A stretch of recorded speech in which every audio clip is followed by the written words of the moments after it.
Assalamualaikum warahmatullahi wabarakatuh.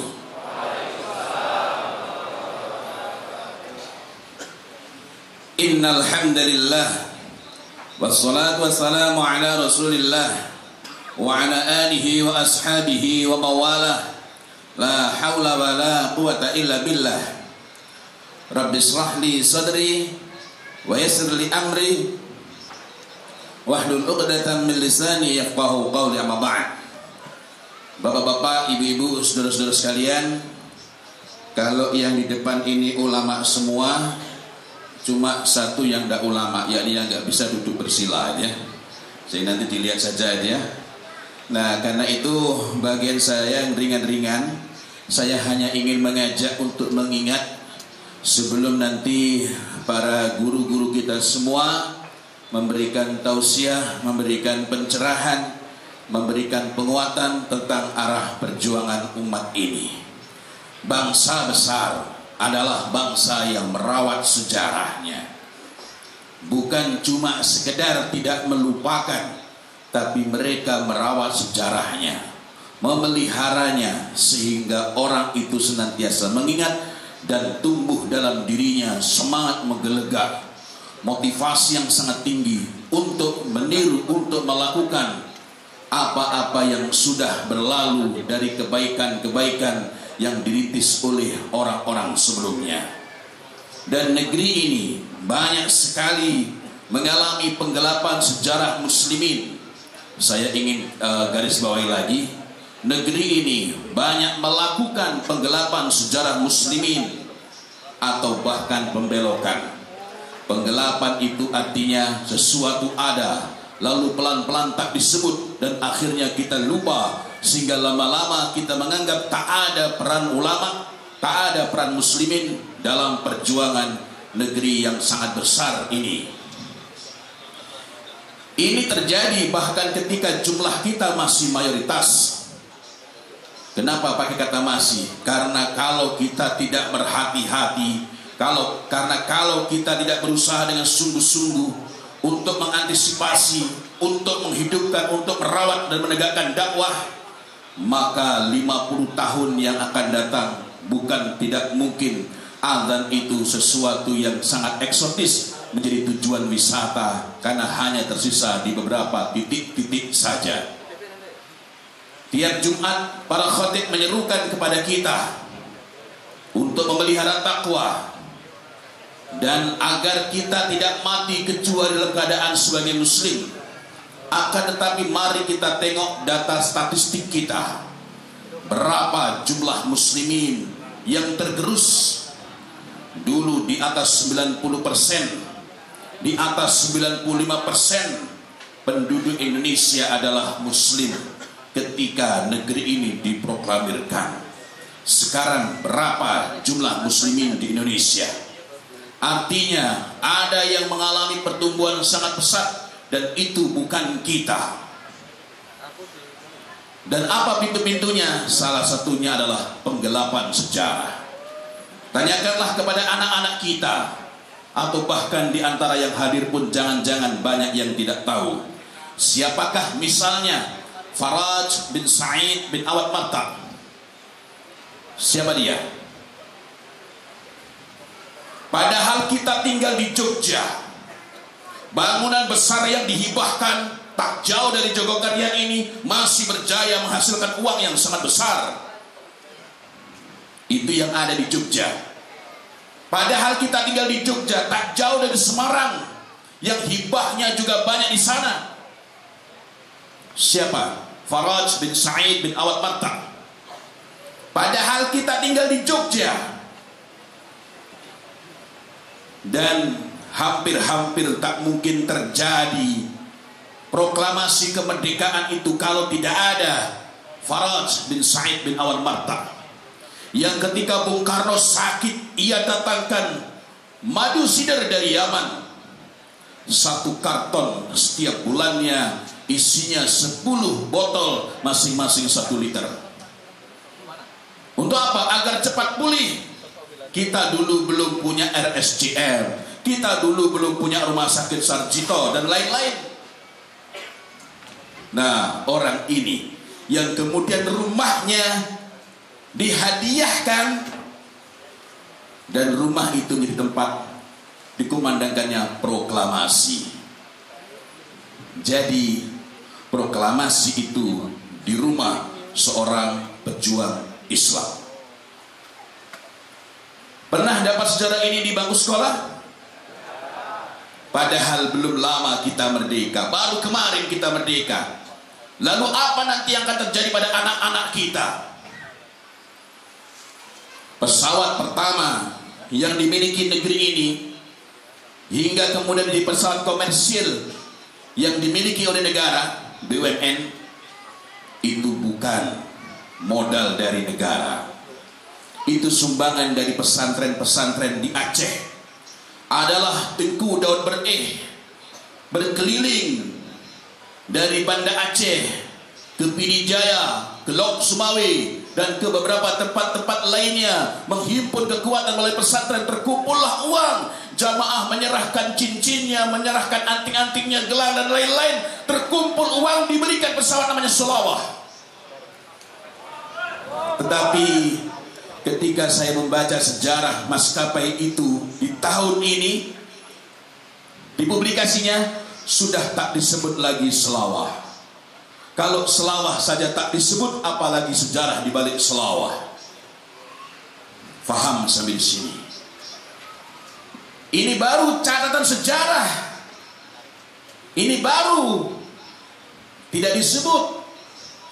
Apatah lagi nanti kalau berlanjut menjadi pembelokan sejarah. Sangat mungkin suatu saat pejuang muslim, karena sejarahnya sudah dihapus, nanti berbelok sehingga kita mengenalnya seolah-olah dia adalah pejuang non muslim. Nah, tapi berapa banyak yang tahu bahwa pesawat itu sumbangan muslimin, dan lebih mendasar lagi dihimpun melalui kekuatan-kekuatan pondok pesantren yang tersebar di Nangro Aceh Darussalam. Maka kita berhutang budi pada Nangro Aceh Darussalam, bank yang sangat besar. Ini juga karena kebaikan muslimin. Artinya kalau hari ini kita menjadi, bukan mereka tak baik, kita melakukan hal yang sama, boleh jadi apa yang kita kerjakan itu 30 tahun yang akan datang, bukan kita ingin disebut, tapi Islamnya tak kelihatan. Ada sebuah bank besar BUMN milik negeri ini. Awalnya apa? Kotak infak masjid di sebuah masjid di Pekalongan dihimpun jadi Baitul Mal. Uang zakat dan lain-lain dihimpun, orang miskin disantuni. Lalu uang itu awalnya dikelola dengan sistem syariah, tapi lama-lama berkembang. Dan ketika Indonesia, negeri kita yang semata wayang, yang kita cintai, kita sayang sekali banyak hutangnya ini, merdeka, diserahkan kepada negara. Dan sekarang jadi BUMN besar yang seolah-olah tak ada sejarahnya dengan masjid di Pekalongan. Bang apa itu? Ya, alhamdulillah masih banyak yang ingat. Banyak itu maknanya lebih dari 2, ya. Hanya bukan banyak dibandingkan jumlah yang hadir. Nah, ini hanyalah satu saja dari sekian banyak catatan yang hilang.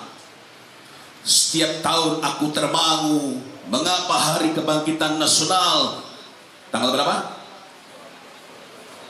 Tanggal berapa? 20 Oktober.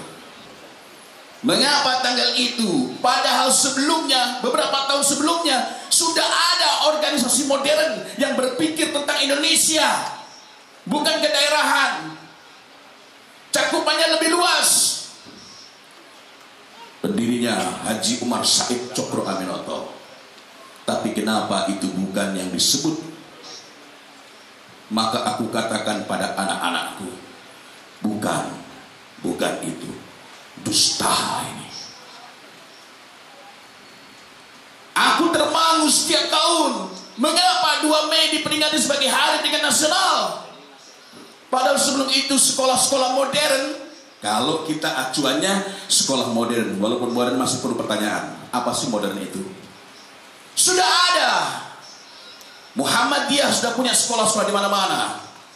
Tapi kalau lembaga yang terstruktur dan tidak disebut sebagai modern tadi, pondok-pondok pesantren tersebar di mana-mana. Ratusan tahun sebelum Indonesia merdeka, Sidogiri sudah berdiri dengan gagah. Tapi yang disebut sebagai bapak pendidikan bukanlah tokoh-tokoh yang nyata-nyata mendirikan lembaga itu. Nah, mengapa sejarah itu mudah hilang? Karena kita tak punya cukup kekuatan. Karena kita tak punya cukup pengaruh.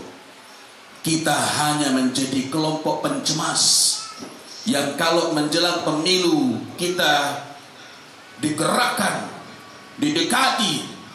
Bahkan yang kemarin benci pun, berubah seketika. Ada yang kemudian langsung mendekati ulama walaupun batal. Melihat, jadi aku tak jadi mencintaimu. Nah, saya teruskan lagi. Apa dampaknya kalau ini terus berlanjut, kita biarkan? Anak-anak tak punya kebanggaan kepada negeri ini. Anak-anak tak merasa bahwa Islam itu berharga. Kita bahkan melalui buku-buku yang dibaca oleh anak-anak kita, termasuk saya dahulu, kalau menemukan nama-nama Islam, itu representasi orang-orang bodoh.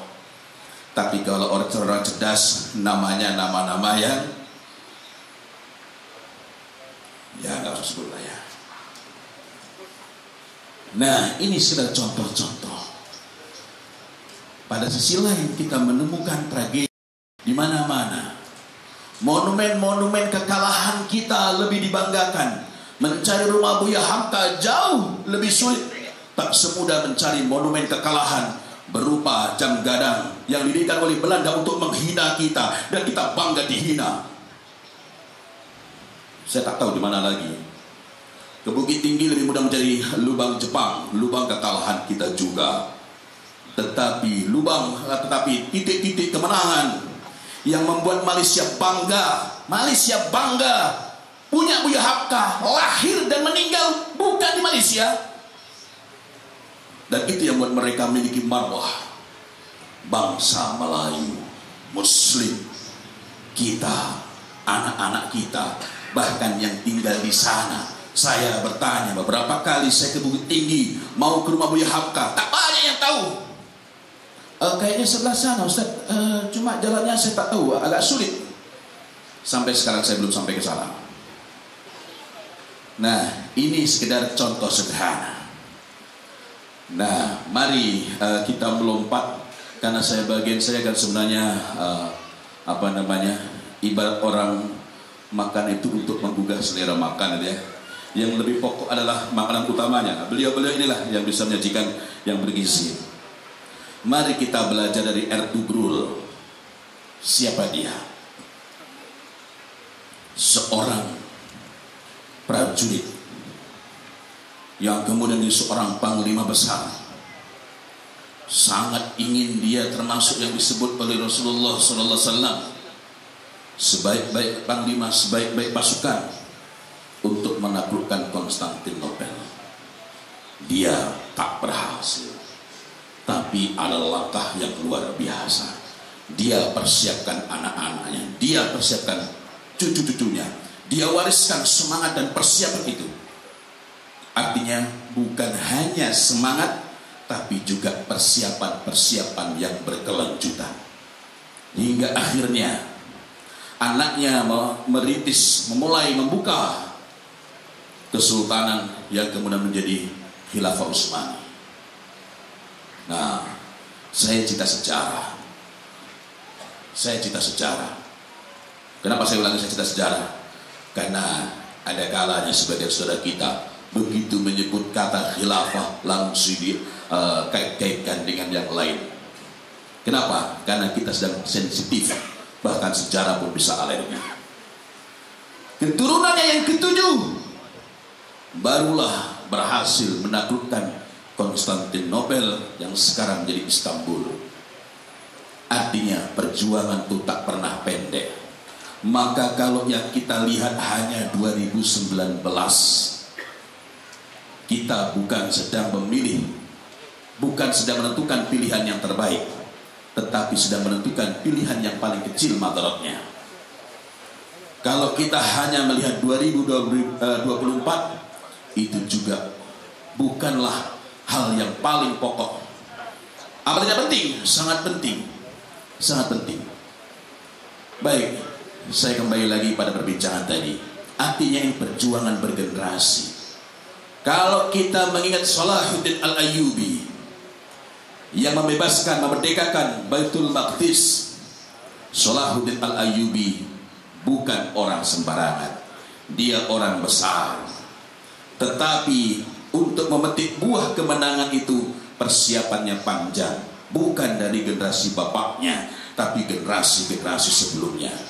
Artinya kita bertemu hari ini, pagi ini di sini, bukan untuk memikirkan generasi kita, bukan untuk memikirkan generasi anak kita, bukan untuk memikirkan generasi cucu kita, tetapi memikirkan nasib muslimin ini 50, 100, 200 tahun yang akan datang. Kegigihan Ertugrul berbuah hingga masa yang sangat panjang, berabad-abad, memetik kejayaan, kehormatan berupa kejayaan Turki Utsmani yang salah satunya berimbas pada Yogyakarta ini. Ahlan wa sahlan Ustaz Bakhtiar Nasir. Kalau beliau memang ulama yang sebenarnya, gitu ya. Baik, kadang saya perlu persingkat karena beliau-beliau sudah pada datang, ya. Nah, inilah tugas kita yang paling penting. Inilah tugas kita yang sangat mendasar.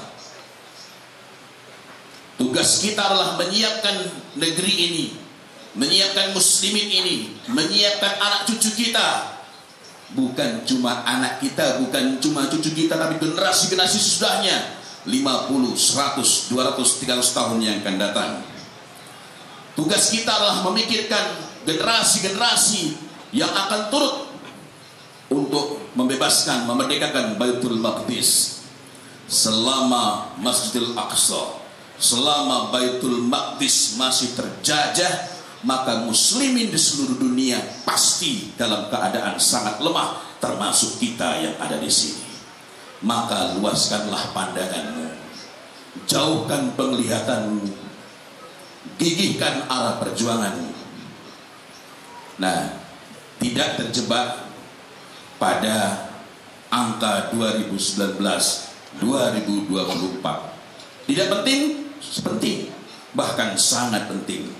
Salah satunya adalah agar kita terselamatkan di tahun 2019 ini, di tahun 2024 maupun sesudah-sudahnya dari Imaratus Sibyan, pemimpin yang kekanak-kanakan. Allahumma inna na'udzubika min Imaratus Sibyan was-sufaha.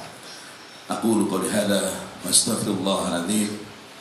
Innallaha ghafurur rahim. Jadi kayak khutbah Jumat ini. Itu saja apa yang sampaikan, pasti ada salahnya. Itu kesalahan saya, Muhammad Fauzul Alim.